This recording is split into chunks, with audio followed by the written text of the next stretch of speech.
ఇరాన్‌తో పక్కన అణు చర్చలు జరుగుతున్నటువంటి వేళ తేడా వస్తే ఇరాన్ అణు స్థావరాల మీద ఇజ్రాయెల్ దాడి చేస్తదన్నటువంటి సందేహాల మధ్యన, అదే జరిగితే ఇరాన్ అమెరికా మీద దాడి చేస్తుందన్నటువంటి సందేహాల మధ్యన, తాజాగా అమెరికా వైమానిక దళం అత్యంత శక్తివంతమైన అణ్వస్త్ర సామర్థ్యం ఉన్న ఖండాంతర బాలిస్టిక్ క్షిపణి ఐసీబీఎం మినట్ మ్యాన్ 3ని బుధవారం ప్రయోగించింది. దేశానికి క్షిపణి రక్షణ వ్యవస్థ గోల్డెన్ డోమ్ని ఏర్పాటు చేయనున్నట్టు అధ్యక్షుడు డొనాల్డ్ ట్రంప్ ప్రకటించిన మరునాడే ఈ పరిణామం చోటు చేసుకోవడం గమనార్హం.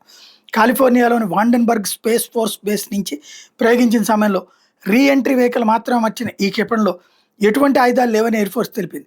రీఎంట్రీ వెహికల్లో సాధారణంగా అణు వార్హెడ్ ఉంచుతారు. గంటకు 15,000 మైళ్ళ కంటే ఎక్కువ వేగంతో 4,200 మైళ్ళు ప్రయాణించిన ఈ క్షిపణి మార్షల్ ఐలాండ్స్లోని US army space and missile defence కమాండ్లోని Ronald Reagan ballistic defence test ప్రాంతానికి చేరుకుంది. దేశ అణ్వాయుధ సామర్థ్యాన్ని సర్వసన్నద్ధతను చాటేందుకే ఈ పరీక్ష చేపట్టామని US global strike commander general Thomas Bussiere చెప్పారు.